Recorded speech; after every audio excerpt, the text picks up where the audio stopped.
I'm so pleased to see so many of you here. I really didn't know what to expect. They invited me to come here, and I'm like, is this like a little small-town library? Are there going to be 4 people? What's going on? But yeah, I'm very excited to be here. I am mostly going to tell stories about my journey through publishing. John Irving has this great thing where every time he writes a book, he starts it as a memoir, and then it warps into a novel. And I sort of feel like that's what we have to share. We have stories about ourselves. So I'm one of these like typical insular, I call it introvert bordering on recluse types of writerly people. I don't like to talk about myself. I'm not comfortable doing it. I never liked selling myself. But I do realize that that's kind of the source of all the stories. What we hope is that we tell stories about ourselves and other people, an audience can relate to them, they can see themselves in that journey, and it's a great way to connect us just by telling stories about ourselves. Even though, to somebody like me, it feels like, oh my God, why am I talking about myself? That's what we do. So the first thing I want to tell you about myself is that I always wanted to be a writer, as far back as I can remember. Failing that, I wanted to be a TV star. I wanted to be a comedian. I wanted to be a recording artist. I wanted to compose symphonies. I wanted to write screenplays or plays. I could go on and on and on. I just wanted to make stuff and put it out there in front of people in some fashion or other. Cartooning, radio drama, anything. So my dad worked as an accountant, and we were very poor. He brought home scrap paper from the office, and it often was like, had writing on the back. The really great stuff that my mom used to use, she took a part-time job as a secretary, was the actual blank paper that you got in the reams. That was the really good stuff. But typically my dad would bring this scrap paper home with writing on the back that didn't make any sense to me, but one side was blank. And I remember being a kid, about 4 years old is when I remember this for the first time, being absolutely captivated by this blank page. What can I put on this? I could put anything on this.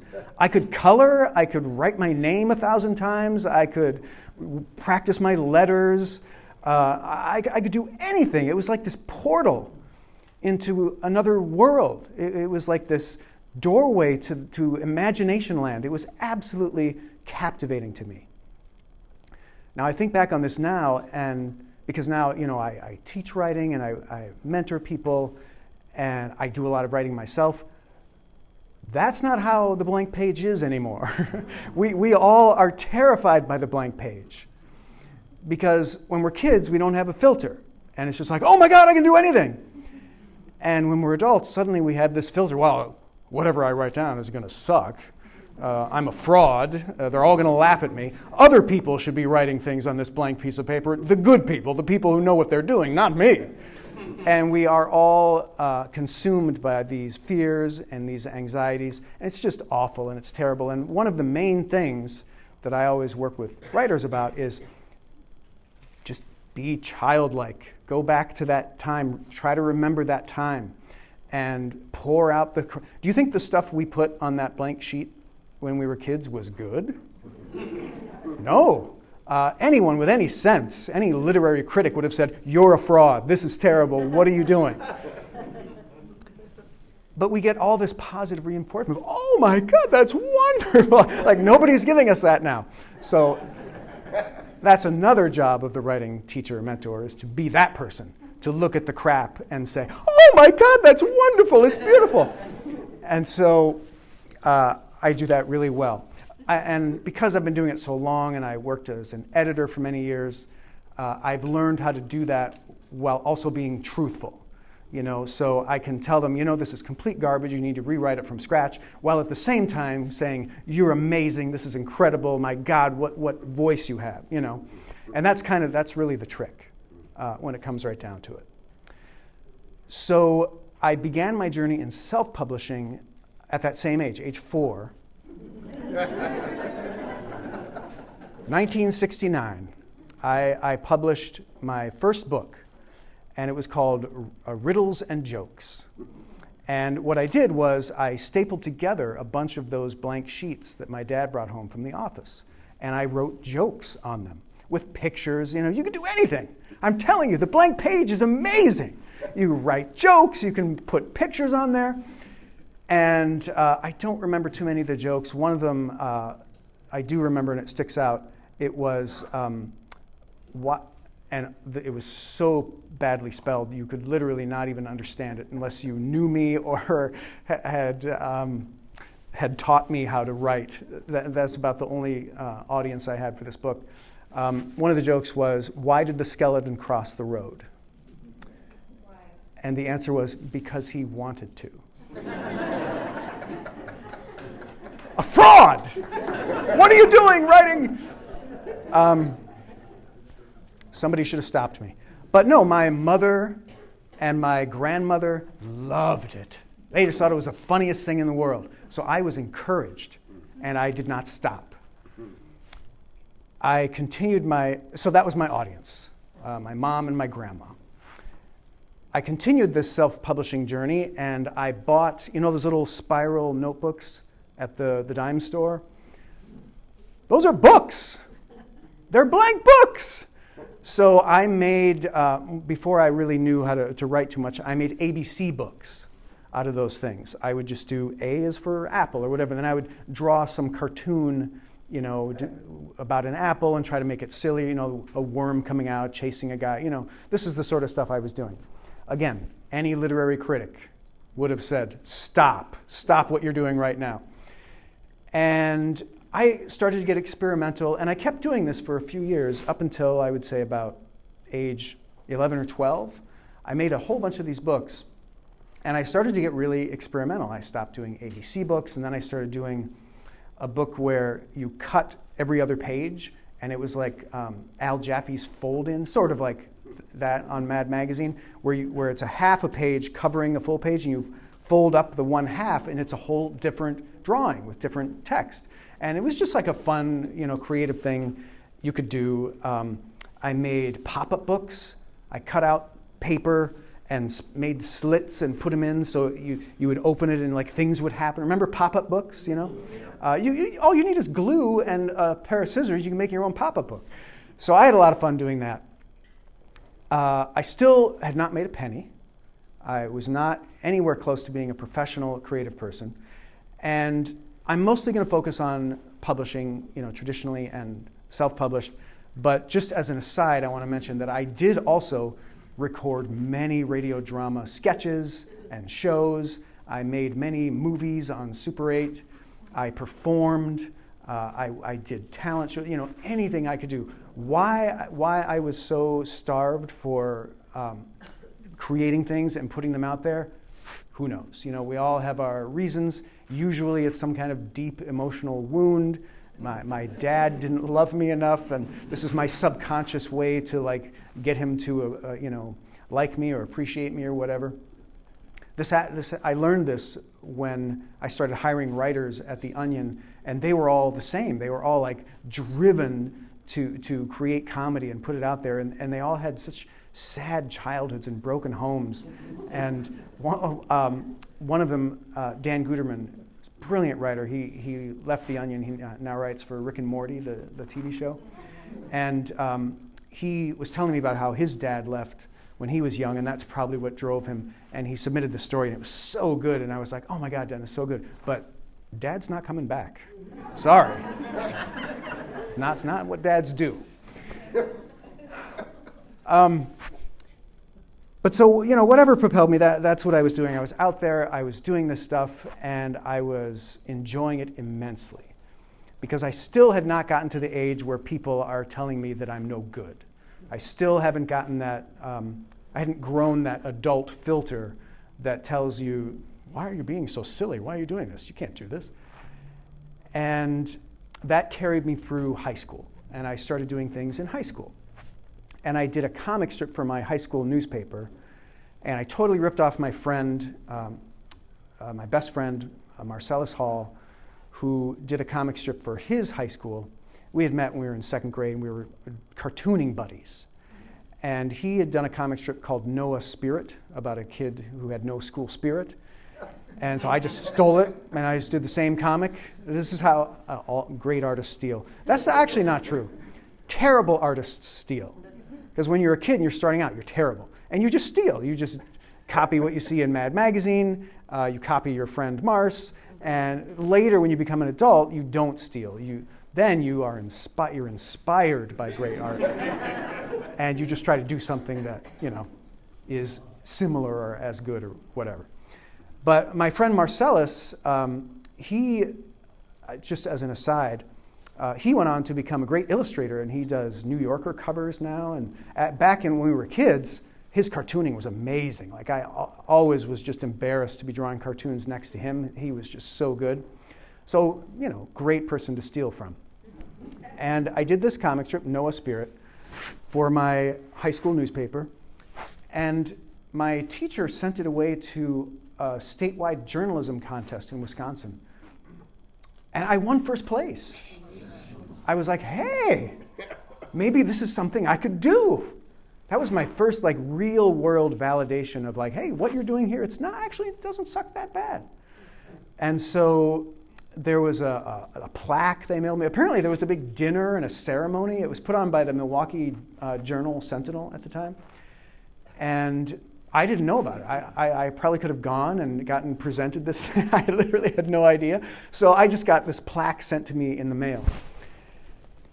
So when I leave high school, I'm now thinking, I can do this.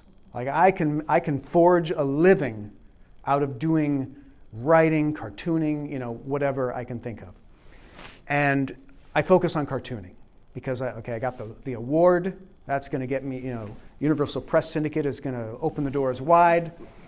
And so what I started doing was drawing cartoons, coming up with cartoon ideas and drawing 6 cartoons, doing a little Bible, here's the characters, blah, blah, blah, and sending them to the big syndicates. And getting rejection after rejection after rejection. Must have sent a dozen of them. And I had this great mentor by the name of Ken Muse, who put out a series of books on how to draw cartoons or how to do cartooning. And I found him at the library, and he had this great advice in there that I credit with kind of unnaturally extending my childhood confidence in the blank page beyond a normal amount, because he said, rejection letters are good. Cherish them. Get excited when you receive one because it means you put something out there, you did something, it got a reaction. And he said mostly they're going to be form rejection.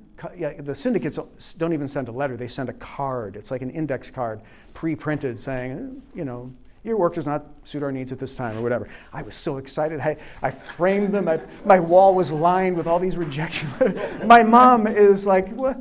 Okay, whatever. But you have this confidence of youth that's literally like rocket fuel. When a rocket takes off from the Earth, it needs this incredible burst of fuel just to break orbit. And that's what that confidence of youth is. That's why a lot of older people don't often succeed, especially in the comedy business, because they don't have that fuel anymore. Rodney Dangerfield's the only person who ever succeeded at comedy after 50. There's probably a few less known. But I had that in spades. And I thank Ken Muse for giving me a lot of that fuel. So eventually I set my sights lower, and I eventually sent my cartoons, a new cartoon idea, to a local college newspaper in Madison, Wisconsin, where I moved right out of high school. And the newspaper decided to run the comic strip on a trial basis every other day for no pay, just to see if it would catch on, if people would like it.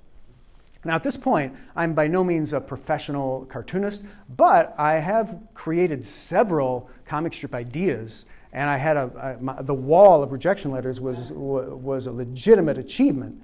I was out there, I was learning, I was doing things. The cartoon that I sent to the Daily Cardinal newspaper actually worked. People liked it. I walked through the dorms and you'd see it cut out on people's dorm room doors. It's like, oh, okay, that's something. And that comic strip was called Jim's Journal, and it was just a stick figure of a guy who told you what he did that day. And it was a journal comic, an idea I stole from my friend Mars Hall, who had a comic strip called Bill Dog Breath. And it was very alternative, and every strip was different. And one of the strips was the character just saying what he did that day. And I thought, that's really cool. I'm going to do a whole comic strip where he just tells you what he did that day. And it was very existential. It was very plain. There were very few jokes. It was very experimental. Because at this point, I was getting really meta because I didn't like comic strips. I was trying to succeed with them, but I didn't really like reading them in the Sunday paper. Garfield especially really bothered me because it was never funny. It never made me laugh, but I always read it. Because I couldn't help it. It was so easy to read. It's like your eyes glance across the page and it's like, damn it, I read it. But I knew that was part of the medium of comic strips, was they should be easy to read. I had studied this. Ken Muse, again, these books, there were like 3 books this thick. I knew everything about comic strips. One of the main rules of the medium of comic strips is they should be easy to read. And the other thing is it's all about the writing. The drawing doesn't matter. And that was another lesson I learned from Matt Groening, too, whose comic strip Life in Hell was terribly drawn. He wanted to write, but he decided, okay, I'll just draw some pictures of these one-eared rabbits next to my writing. And the LA Weekly ran those, and that, of course, developed into the Simpsons shorts that he made on the Tracy Ullman Show, and then the Simpsons TV show. So I knew that, before the Simpsons was a thing, I knew that writing was important in comic strips, more important than drawing. So I figured if it's a journal of a guy, he wouldn't do these elaborate drawings. It'd be a stick figure, even though I knew how to draw. And the lettering was even pretty rough, and you wanted it to just be like very plain, very short, little haikus. And so that comic strip got to be really popular in Madison, Wisconsin.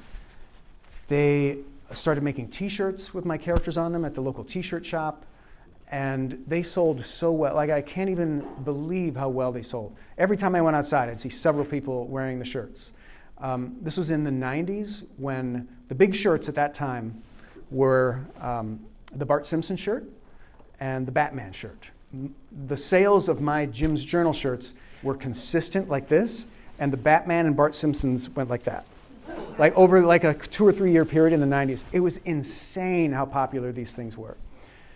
And the strip was really popular on campus, so I thought, okay, I have to bottle this. I have to harness this. This is a big self-publishing success. And so what I did was I took all the tools I learned from Ken Muse and I packaged my cartoons and I sent them to every other college newspaper in the country. But I didn't send them for sale. I didn't say, hey, you can sign up and buy this. I said, run it for free. Because I knew that worked in the Daily Cardinal. They ran it for free as a test, and it passed the test. Then they started paying me. So I was getting paid now. I buried the lead there. I was getting paid $5 a week for being a cartoonist. No kidding around. I am a professional at this point. 21, 22 years old, professional cartoonist. Now, I'm making a killing on the T-shirts. I'm making hundreds of dollars a month on the T-shirts. So it's like, this is like a job. Like, I'm doing great. So my trick worked. I sent the comics for free to all the college newspapers because I worked at the college newspaper. I brought my comics there and I met the people. I knew exactly how those organizations are run. They're run by a bunch of students who are panicking at midnight, saying, what are we going to put on page 4? They're all the same. And so I sent print-ready Xeroxes of my cartoons. And I knew exactly what would happen. Even if they didn't want to run them, they'd run them. They'd cut them out, they'd put them on the page, and then people would tell them, hey, that was really good, you should run more of that. And so eventually I got self-syndicated to like 100 different college newspapers. And they're each paying me, I let them run it for free for a while, and then as soon as the readers were hooked, I charged. So again, $5 a week, no big deal. But you add that up, that's how cartoonists make their money in syndication. You get $5 for every newspaper. So if you're, Garfield, you're making millions of dollars from all these newspapers. So when I had enough comic strips from being in newspapers, I took a really big step to self-publish a real book. No more, Ben Franklin spiral-bound books, no more stapled together dad scrap sheets, a real book. I found a printer in Michigan who would print a Garfield-sized book of comic strips, 2 strips per, it was like 5.5 by 8, something like that, for $5,000. That was the minimum they would do for 5,000 books. And so that was kind of a tricky decision to make. I had saved about $5,000. The strip was doing really well. I thought, it's got to sell. People are going to buy the book. Why wouldn't they buy the book? So I pasted up the cartoons. I drove them to this printer in Benton Harbor, Michigan. I paid my $5,000. And then I drove to pick up the books. My car was packed to the gills with all these boxes of books, stored them in the basement of my apartment, and then just hoofed it to the local bookstores and sold it on consignment. Consignment, Adele, that was the word I was looking for before, not commission, consignment. I don't know where you went. But they were like, they'd heard of the comic strip. They'd seen it around town. They knew it was in the college newspaper. And so they ordered books. They flew off the shelves because everybody knew the comic strip. They were hanging it on their door. Like, why wouldn't they buy the book? It was like, I don't know what I charged, $8 or something. No brainer. So I would check back in with them and I would see how it's selling. They're out. You need more? I'd bring them more. Then I built these cardboard standees. It was like a cutout of my character, like holding the books that they could get for free as a premium. So they were featuring the book in the front of the store. Then I was like, well, this is working in Madison. Why wouldn't it work in all these other towns where they're running the comic strip? And so I sent them like a one-sheet. Hey, there's this book you can order. I found the bookstores, and this is pre-internet, by the way. So I'm calling the information, and I'm getting the phone number, and I'm sending by mail. I'm telling you, we lived like savages before the internet. And then I would mail boxes of books to them, and when they would sell out, I would mail more. And it was a 50% commission. So I made, books were like, let's say they're $10, 5,000 books. I'm making half of that. I'm doing great. Like now, okay, things are really cooking now. I did a second printing. I did another 5,000 books. It was like, what a great business. This whole cartooning/writing thing. I had really cracked something.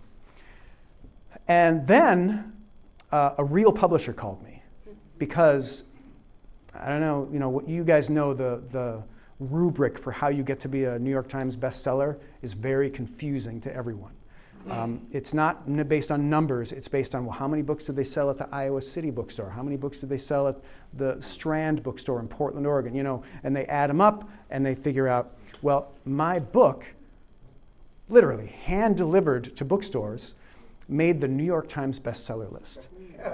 Yeah, hit number 9 on the college market list. So barely made a peep.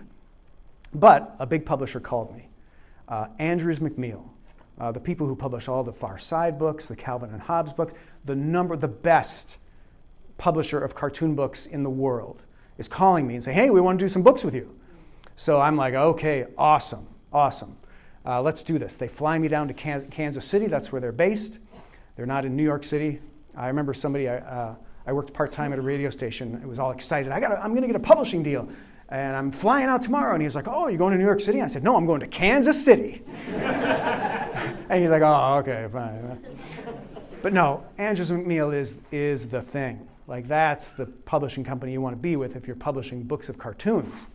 And they were so great. They were so nice. They wined and dined me. They took me out for steak. I met the whole team. It's like this very small company. I learned later that's not normally how it's done with authors.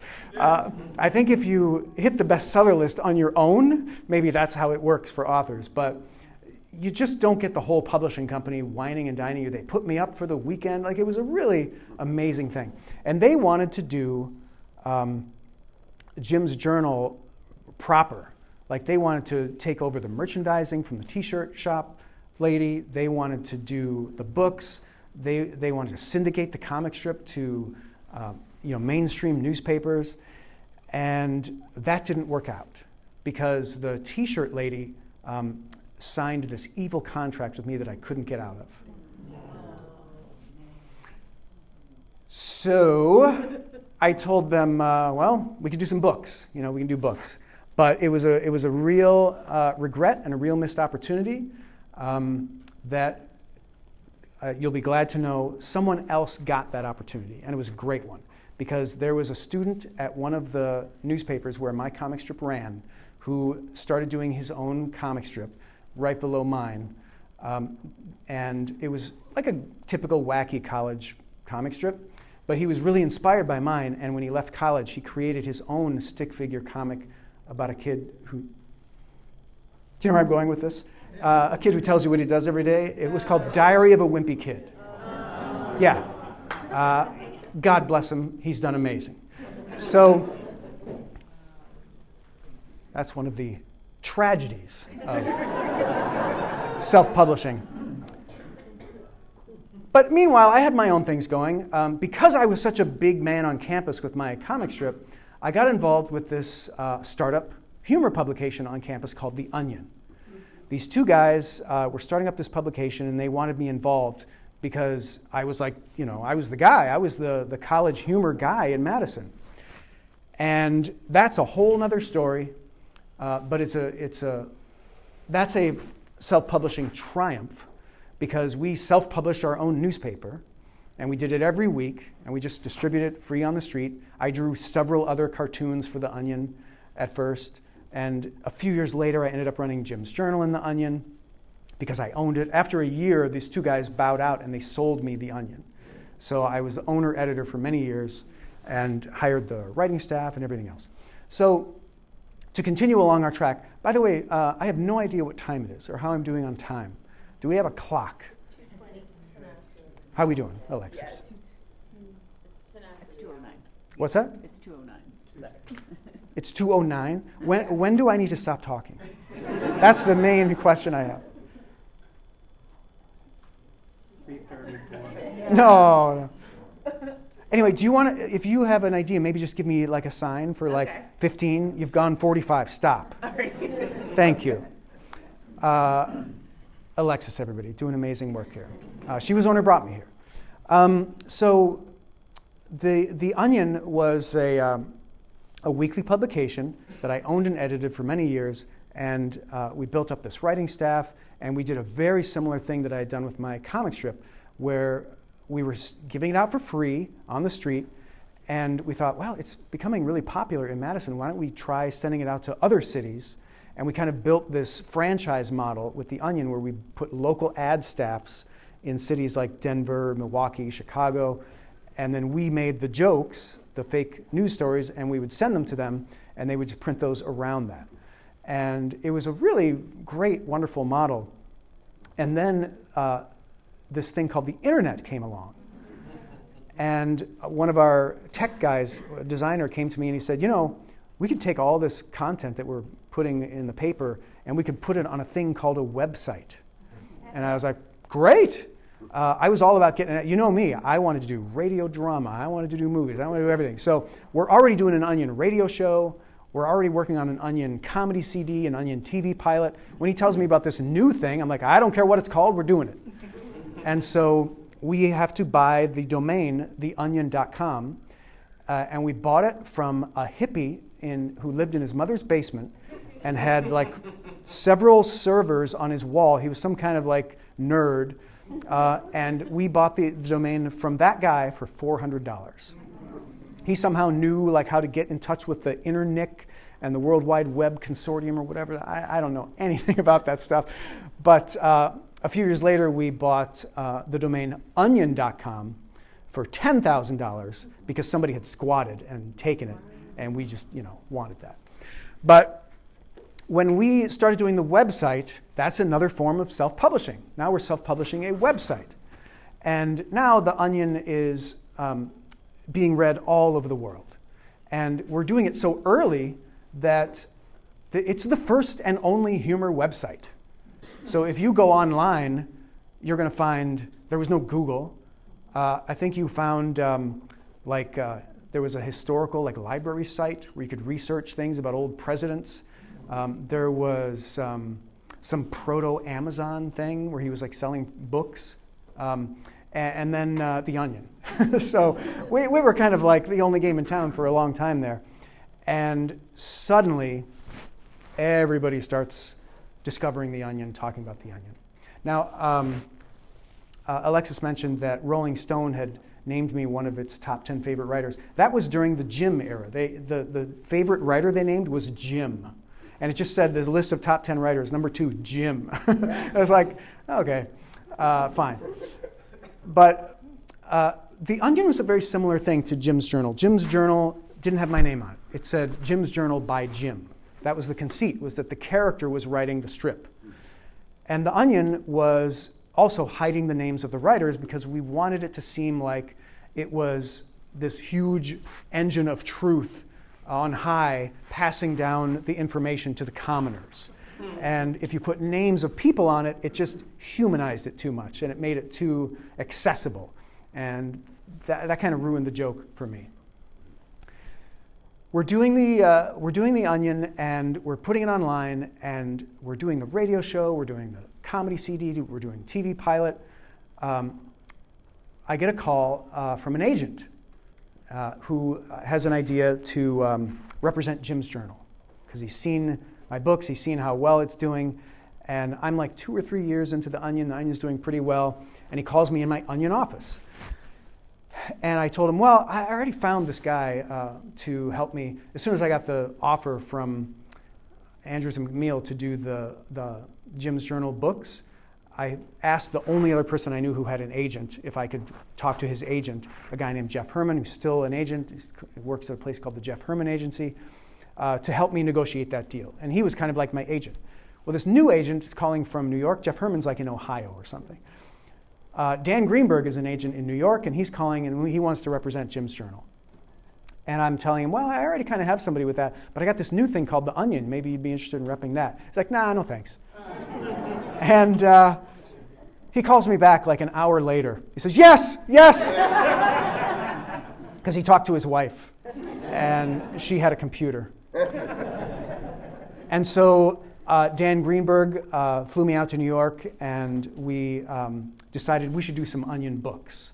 And we should have a fancy pants New York City agent to represent us to sell our books. And I have to tell you about some of the funny stories that happened with the Onion publishing deal. We made a deal to do our first book based on a 2-page proposal, and the proposal was for a book called Our Dumb Century, because we're coming up to the end of the 90s, perfect time to do a retrospective on the history of the 20th century through fake front pages of The Onion, which only existed from 89 onward. Wouldn't it be funny if there was an Onion from, the Titanic and the Hindenburg? Oh my God, this would be so much fun. So we did a couple of fake articles. I think we did a World War II cover. The headline was WA hyphen. The headline was too big. The R had to be jumped to page 2. So the jump said headline continues on page 2. And then there was a little badge that said Coca-Cola to become official sponsor of World War II. And Dan Greenberg loved it. He thought, this is great. Yeah, let's sell this. And he took it out there and showed it to a bunch of publishers. And they started a bidding war. And we signed with Hyperion, which is the publishing arm of the Walt Disney Company. Now, I don't know if any of you have seen The Onion or if you know anything about The Onion, but we weren't exactly Disney-friendly. We literally printed full frontal nudity on the front page, swear words on the front page. We didn't give a rat's ass. This is our publication. We're self-published. We do whatever we want. Now, we thought that, but we learned really early. We had this placard on our wall at the office that said, "Freedom of the press belongs to those who own one." And we were just so proud we own our own newspaper. See? But then the printing press that printed our paper told us one week at the worst possible time, right before the newspaper was due to be printed on a Sunday. They called and said, we're not going to print it anymore. Too many line drawings of penises for our tastes. They had just seen too much. And that's when the true meaning of that phrase really hit me. You have to actually own the printing press. It doesn't work to just have a title. However, all that changed with the internet. Now you don't need the press. To hell with those guys. We're going to do whatever we want.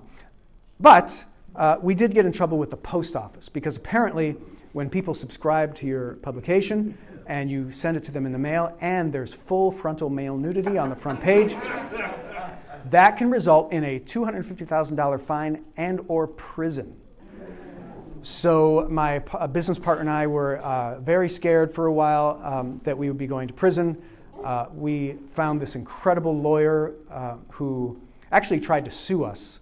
There's a whole funny story I don't have time to go into. But he couldn't find the infringement that he thought we had run a photo of his client, Ginger Rogers, without her permission. And he couldn't find it, so he said, you know what, I'm glad. I think what you kids are doing is hilarious. I'd like to be your pro bono legal counsel. And he was our pro bono legal counsel for years. I say pro bono, we paid him like, I don't know, $75 a week or something. But he came in every Sunday and read the whole newspaper and gave us notes on if he thought anything was actionable or whatever. And if anybody ever came after us and tried to sue us like he did, he would make them go away. He was masterful. So he dealt with the post office. We didn't even have to talk to them. Spectacular. So back to the story of Hyperion. So we sign a deal with Hyperion, and of course, what could go wrong? We do a history of the 20th century. Sex, drugs, rock and roll, war, genocide, racism, you name it. All really fun, friendly Disney topics. And we work for a year on this book, and we're very proud of it. All of our writers continued to do the weekly Onion newspaper and website, and we produced this book. And we sent it into the editor, and we didn't even get a response. All we got was the manuscript back to us in the mail, marked up by their legal department. And here's what it looked like. Big black X's on every page. So I called Dan Greenberg and I said, we lived up to our end of the bargain, right? We delivered the manuscript. And he said, oh yeah, we're never talking to them again. And he started another bidding war now that he had a full manuscript. So with Hyperion, they paid us a $150,000 advance, which we were pretty excited about. Pretty excited. And when Hyperion sent us that lawyerly document, Dan Greenberg said, oh, you get to keep that money because you lived up to your end of the bargain. But now we're going to go start this other bidding war, and we signed with Three Rivers Press, Crown, for $500,000. So now there was a possibility, however remote, that the writers and editors of that book might actually get paid. So this was very exciting for all of us. We went with Three Rivers Press, we went with Crown, and we released the book, and it becomes a #1 Amazon and New York Times bestseller. Apparently, people were hungry for more from the Onion. They could only get so much from our website, what have you. And frankly, it's a great book. The team did such amazing work. We're all like history buffs and weirdos, and we have all these fascinations about these little things that happened in the 20th century. It was so much fun to dig into those and try to come up with a funny Onion headline based on all the major events that happened. Sorry, I just have to tell one story about that because I've already admitted to you that I've stolen so many ideas from my friend Marcellus Hall, and so I have to admit another idea I stole in that book.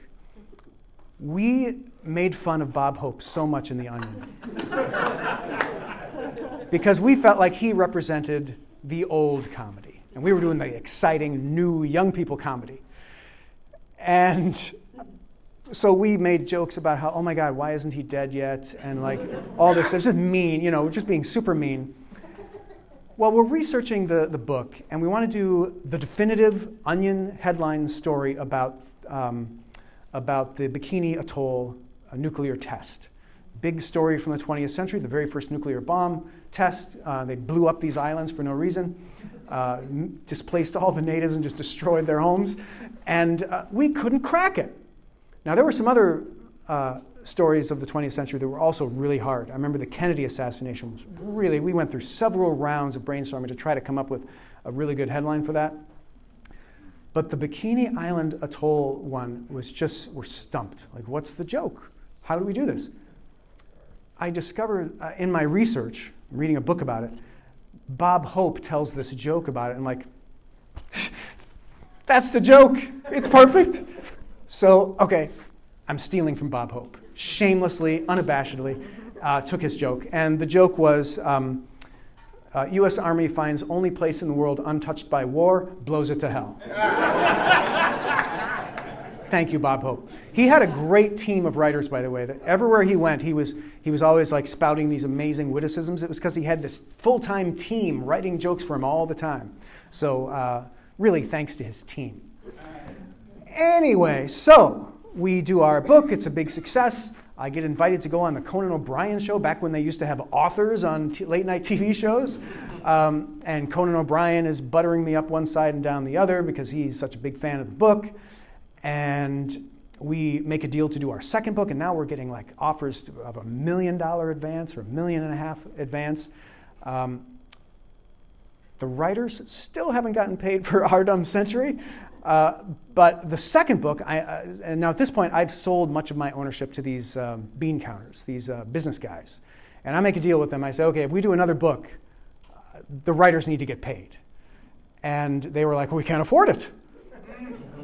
Why can't you afford it? Well, they explained that Our Dumb Century was such an expensive book to make because we had to get the rights to all these historical photos so we could Photoshop them. We Photoshopped Jimmy Carter streaking through the Super Bowl in the 70s. And that was really expensive. These photo services, I don't know if you've ever gotten a photo from like Getty or one of these places. They're like hundreds of dollars for every photo, and we've got several on every page. And also it was the payroll for the staff. We're working for a year on this book. We basically burned through all the advance on the book just to cover our expenses on the book. So when we get $1 million advance to do another book, and my idea for the second Onion original book is we should do a World Atlas parody, which was a terrible idea. Because the history of the 20th century, that's a great idea. That's funny because it's people doing stupid, crazy things. You're never going to run out of jokes to tell about that. How do you tell jokes about land masses? There's nothing funny about them. What's funny about the Pacific Ocean? Okay, go everybody. Give me 10 ideas. So, but we did it. Oh my God. A whole spread about Botswana. Like, what are the jokes? What's the comedic take? Oh my God, this is my life for a year and a half. I can't even go back there. I'm traumatized. But we discovered this writer, Chad Knackers, was one of our graphics guys. He made these great little jokes for the maps in the atlas. He was so good at coming up with these 2- and 3-word jokes that were so funny on these maps. I promoted him to be a writer, and now he's the editor-in-chief of The Onion. But God bless him, he did a great job on that book. I made a deal with the new owners of The Onion to actually pay the writers. So 50% of the advance would go toward the making of the book, and 50% of the advance would be split amongst the writing team.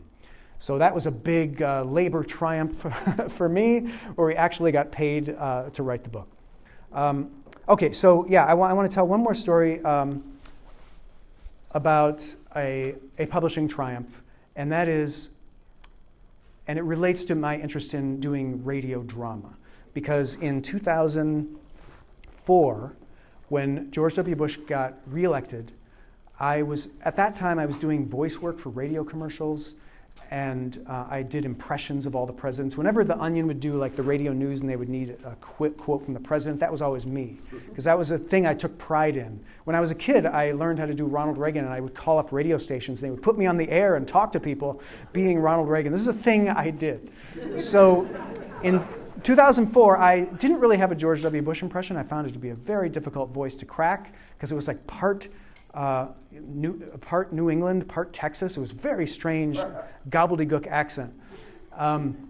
It's sort of mixed with like frat bro. It was just weird. But I had always had fun making fun of presidents, And there was this new medium called podcasting, and I was like, the president has this thing called the weekly radio address, ever since FDR, where every week they tell you, the American people, to speak to them directly and say, here's what I'm working on this week. And it's a kind of a cute, intimate little thing the president does. And Fox News used to play the George W. Bush's radio address every week, and I thought, wouldn't it be fun to parody that? And I'll just do a fake one. And that's how I'll learn the voice. I'll start bad. I'll start just doing my best. And then every week I'll hopefully get better. I'll study the tapes. This is how I learn the voice. I study the tapes and I practice and so on. So I took a little hiatus from The Onion and I did this podcast, and it got to be really popular. It became like a top 10 podcast. It was more popular than the president's actual weekly radio address. And every time George W. Bush would do something stupid, I would just make fun of it. And I had one writing partner and a producer, Peter Hilleran, and we had so much fun. We had this idea, we should do a book. We should do a fake autobiography of George W. Bush. This will be fun. And so I went back to The Onion. I take many hiati from The Onion. And I was away, I did the podcast, I kept doing the podcast, but then I came back to The Onion, and the new owners of The Onion were like, we should run the podcast on The Onion website, because it's just like Fox News. It's like a public service to have the fake presidential address. So we start running it on The Onion website. We get a cease and desist order from the White House. Apparently, there was an edict issued by President Nixon that you cannot use the presidential seal unless it's the real president. We had a seal on the page where the thing was. And my producing partner made a whole website for the podcast that was a direct copy. He literally just copied the code from the White House website and replicated it. We didn't have to do anything. But they didn't notice it until it was in The Onion, because The Onion had a much bigger platform. And so they sent us the cease and desist order and said, you must stop. So The Onion was no stranger to cease and desist orders or legal trouble. That cease and desist order is still framed and hanging at the Onion office. Very proud of it. But at the time, we decided this is an opportunity. And this is what I always used to tell people. People would always ask me, like, aren't you worried about getting sued? Like, oh my God, please, someone sue me, please. I want to get sued. Oh, the publicity. Like, there's no better publicity, because when you get sued, everybody writes about it. And suddenly everybody knows who you are. It really puts you on the map. So that's the funny part of when people sue. They sue usually because they were embarrassed. They're just putting a huge spotlight on the thing that embarrassed them in the first place. Doesn't make any sense. But we decided we're going to take advantage of this. And my partner and I went back to the agent with this book idea and said, hey, the president just sent a cease and desist order for this thing. And at The Onion, we wrote a letter to the New York Times sharing the cease and desist letter with them, sharing our draft response, which was just making fun of them, saying, maybe you should use your tax dollars for, a list of funny other things you could do with your time rather than going after comedians. And the New York Times ran a big front page art section piece about the whole incident. So when we went back to the publishers, traditional triumph. They all wanted it. Another bidding war. So and this is not an Onion book, so I don't have to share this money with a team of writers. It's me and my partner. We get a $250,000 advance to do a George W. Bush parody book. And we decide to call it Destined for Destiny, the unauthorized autobiography of George W. Bush. And we had great fun writing it. One other thing I want to tell you about it was that for the cover, we needed a great cover-ish photo of George W. Bush. And the publisher that we signed with was Scribner, who did all the official Bush family books.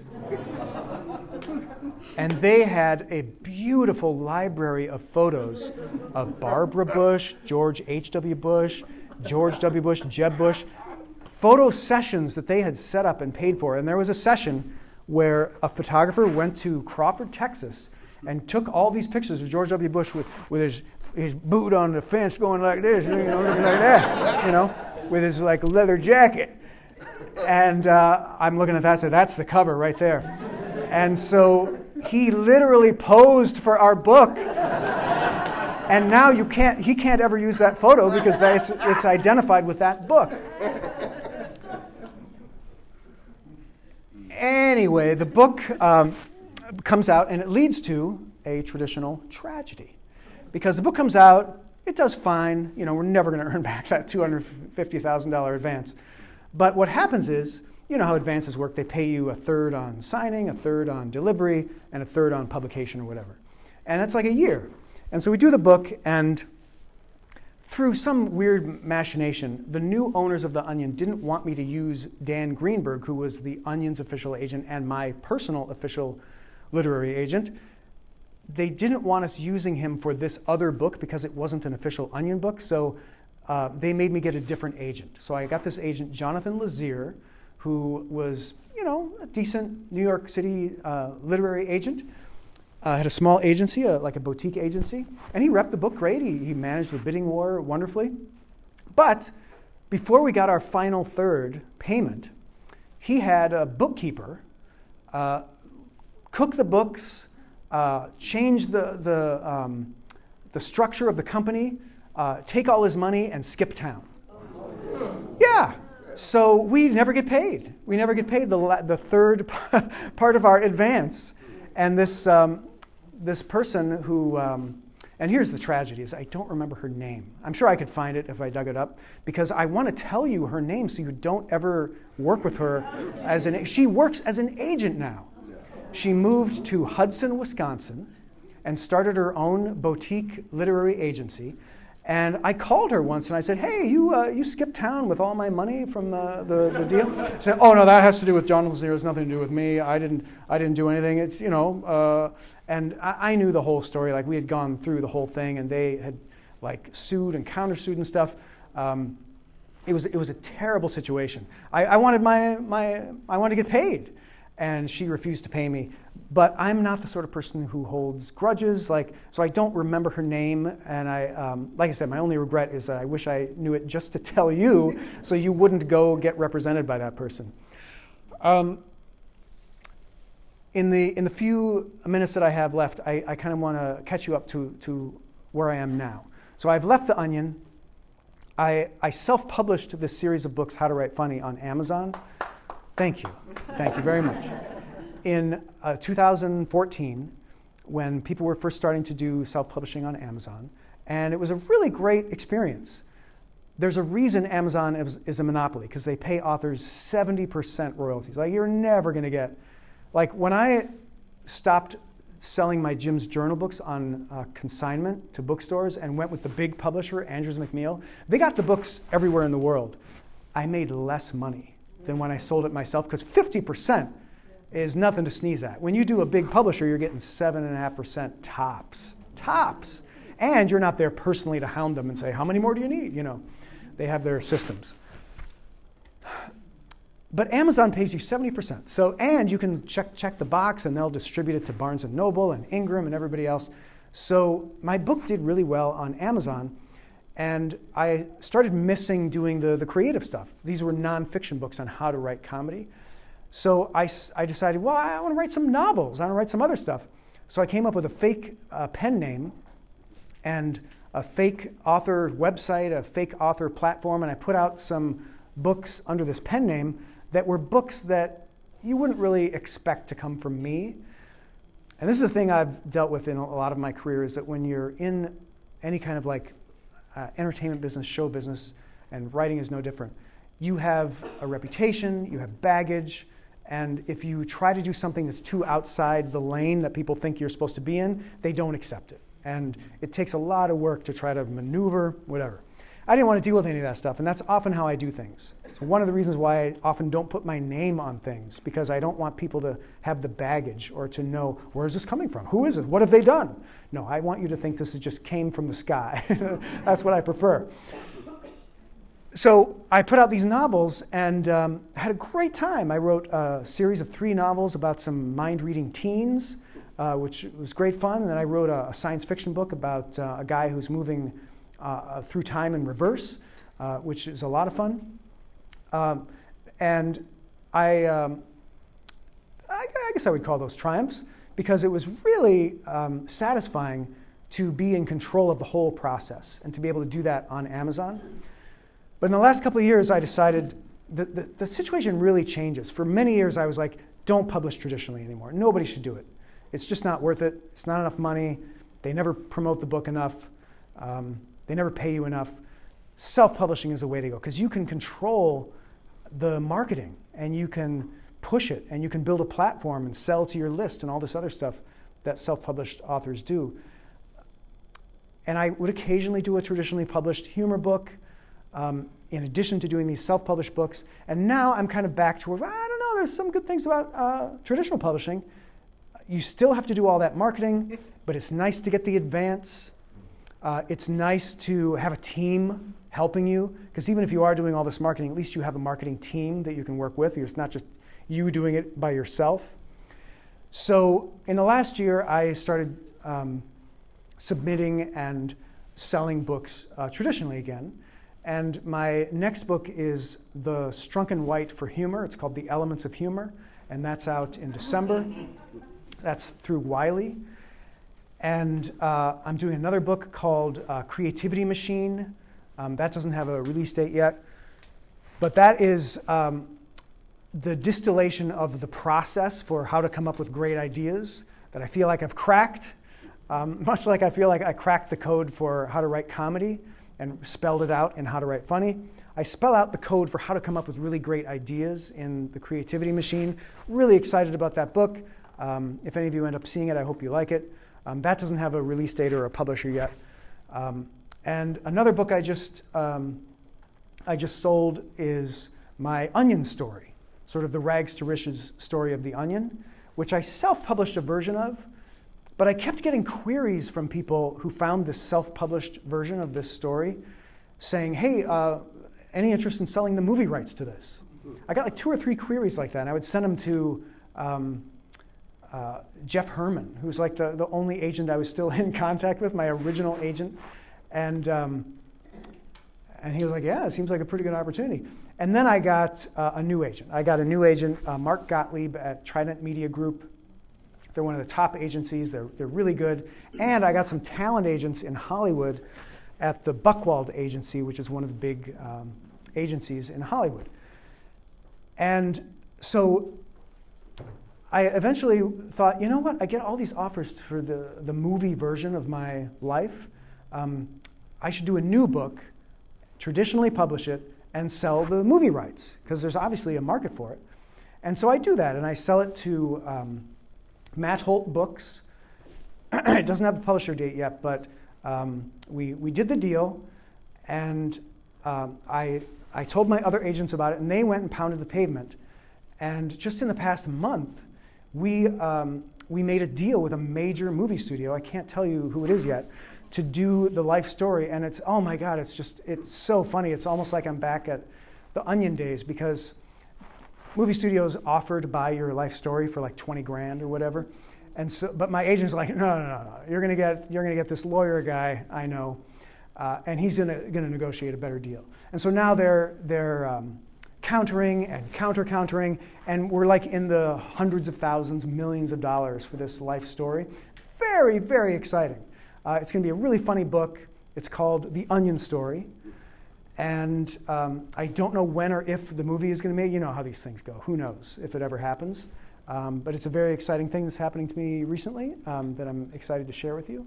And then other than that, Alexis mentioned that I have a daily Substack newsletter called No Dickering Around, where people who are writers, comedians, entertainers, content creators are part of this accountability community, where not only do I hope to inspire and motivate everybody every day, but every week I post my work for the week. I say, this is what I got done this week. This is what I wrote. And I encourage everybody else to post what they produced that week. And it really keeps people accountable. It keeps them on their goals. It makes sure they show up with something. They actually, do their writing for the week. And it's really great. I welcome any of you to go and sign up. I think if you just Google my name and Substack, you'll find it. But yeah, I think I should wrap it up based on my rough estimate of where we are time-wise. And if any of you have any questions you want to ask me, I would be delighted to entertain those. Yes, sir. I have to preface it, and I'll ask you a question. My father lived from 1908 to 1985. I discovered in his papers he was a commercial artist. He worked at the movie theaters in Chattanooga, and he was a professional photographer for the Oak Ridge National Laboratory.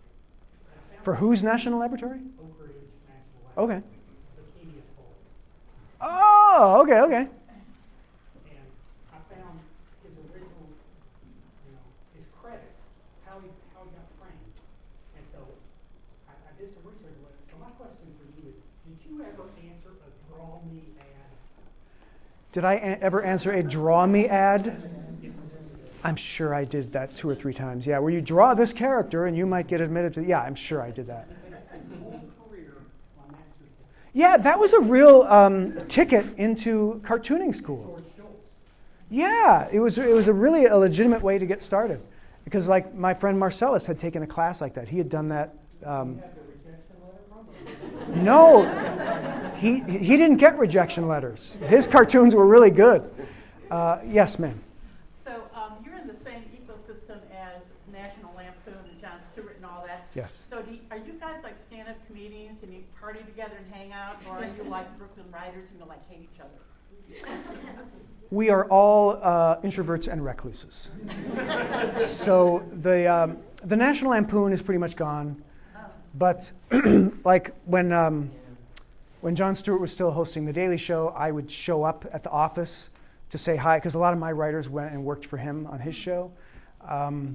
And, we're friendly. Stephen Colbert, I'm friendly with. Like when he came out with his show, The Colbert Report, they did this huge Newsweek piece about it. It was such a big show. And for some reason, they used me as the framing device of the article, like what I thought of Stephen before and after. So yeah, there's definitely it's a little community of people who do that type of comedy. But in that sphere, the people who do news satire or news parody are part of the same wider group of just people who do comedy, because we all see that as just part of comedy. It's an accident of history, really, that The Onion is a fake newspaper and not some other format like the Lampoon, which was more of an open format. And that is that The Onion had to be printed on newsprint because it was the cheapest kind of paper we could afford. So we were like, well, I guess it's going to be a fake newspaper, because function has to follow form, I think. Yes? So you said that you self-published your humor book, but that was under your own name. But then the Yes. fiction books that you self-published under a pseudonym. Yes. Did you have trouble getting a following for that? Oh yeah, but that was part of my experiment. I wanted to see it, and you see this all the time online. It's like, I built from 0 1 million followers in a week or whatever. And I just wanted to do that because I had taken courses. I took all these online self-publishing writer courses. I'm sure many of you have taken. And I knew that that's how you do it. You have to build a platform, and there's a way to do it. So yeah, I built up my list. It was up at to 300 people, and it was enough to do a launch and to get reviews and stuff. So yeah, was that your question? Did I start from 0? If that was a barrier to you with this unknown name, whereas a Scott Dikkers book obviously would sell because you were a known entity. You would be surprised how little how little appeal my name has. It's not a thing in publishing, unless you're Oprah. Your name in publishing, doesn't really mean that much. TV stars sell the most books. That's just how it is. Yeah. What happened to Marcellus? Oh, like I said, he is a professional illustrator. He does New Yorker covers, and he was also a rock star. He was a part of a band called Railroad Jerk that was has a big cult following. They were big, and so he still does music and performs music and illustrates. He does children's books on occasion. Lives in New York City. Yes, sir. So when working with traditional publishers and you're going to submit some of your work to them and they say, give us at least 5 pages, would it be too much to give them 30? That's a good question. So I am in a new realm with all that right now. My agent, Mark Gottlieb, likes to do things by the book. So when he gets an idea from me and submits it, he wants a traditional proposal where I do like 2 chapters, 3 chapters, whatever. I never did that with Dan Greenberg. It was a 2-page proposal. Or like with the Bush book, it was like a fake cover I designed. What do you think of this? You know, and he was like, yes, I can run with that. So I do think it depends a little bit on the agent, but you can never go wrong doing it the traditional best practices way, which is, like, 2 or 3 chapters. I think if you do more than that, like nobody wants to read a whole manuscript. They just want to get the sizzle and the razzle-dazzle or whatever. And I will tell you this, they're going to be far more impressed with how big is your social media platform, what endorsements do you have, what famous authors like you and have said they like you, who will endorse your book, what people in media do you know who will cover you. Mark Gottlieb told me that there's a kind of, I don't know what you call it, a disaster happening right now in publishing where somebody will go through an MFA program and become out a nobody but a great writer, and they have a beautiful novel in them. And the publishing industry will get all excited about this new voice, and they'll heap like $1 million advance on this no-name person who has no platform. And what inevitably happens is, since nobody knows that person and nobody's going to endorse that person, nobody follows that person, nobody's on that person's email list, nobody buys the book. And so that person's career is effectively ruined because no other publisher is going to take a chance on them because this other publisher lost $1 million on their book. So one of the reasons why I like to do that self-publishing thing, starting from zero, is, you get so much value. We all dream of like making it big overnight, but it's never a good idea. That's like handing a chimpanzee a gun. A chimpanzee should take hundreds of thousands and millions of years evolving into a human being, taking a gun safety course, then being given a gun. Because if you get fame too soon, if you get riches too soon, you're like a baby with money, You don't know what you're doing. You turn into Chris Farley, instantly. So, I think the best thing to do is to start small, self-publish a book, send it out to people you know, see if you can get some people to write a review, leverage that into getting a little platform, an email list. Write something for free you can give out to your email list so they'll sign up, and then try to give them value by keep writing stuff that they get special, sneak peeks or bonus content or whatever. That's how all the successful self-published authors do it. They don't do it through submitting to a traditional publisher. Because if you do that a few times, you do well. Then if you go to a traditional publisher, like you just heard all my story, like I bootstrapped everything, and the big publishers came to me. They're like, oh, we want some of that. That's what they want. They don't necessarily want this like amazing talent, except in those instances I'm talking about with the MFA, which is a tragedy. They want the person who's going to do all that legwork and who brings the platform to the table, because they want to work as little as possible. They don't want to have to work. They don't have to do marketing. That's hard. Ty. Last one, real quick. Okay, yeah, I was. Ty, I'm going to talk to you later. Okay. Well, you raised your hand a few times, so yeah, what's your question? Thank you. So I was wondering, I wanted to seek advice as a comedian. Like our careers kind of seem, like a little convoluted. Yeah. Where you're focusing on certain things and that's rotating, and there's not a like a comedy college or anything. So what advice would you have to actually strike success as in money and not just like a stupid comedy club? Yeah, no, it's a great question. How do you succeed in comedy? So there is a comedy college. There is a comedy class. It's an online course I do called Comedy Business School. And it's really a great course. It tells you all my best advice on how to succeed in comedy. And at Dad's Garage tomorrow, I'm doing a 3-hour workshop on that exact topic. I wanted to go. Can't make it. I understand. Can't afford it. Can't afford. Oh, I'm sorry.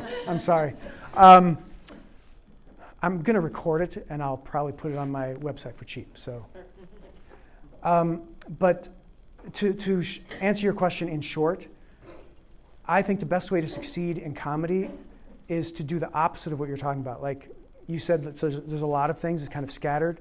What do you focus on? I think focusing is a mistake. I think if you fire on all cylinders, if you do a comic strip, if you do a comedy blog, if you perform on stage, if you make movies, you are using the scattershot approach, and you have a much better chance of exposing yourself to opportunity, and you learn all these great skills that you can use. So if you mostly just want to be a comedian, let's say you hit it big and they want to make a TV show with you, you're not going to know anything about it. But if you've been making movies and producing sketches, like you'll come at it like, oh, okay, I've done this before. I'm not just stepping into it cold. The best people, and also when people hire like comedy writers for late night talk shows, for example, they hire people who are doing it all, because then they see them and they're like, okay, this person's serious about comedy. They can't get enough of it. They want that obsessed person. So yeah, do everything. Yeah. All right, everybody, thanks, Scott.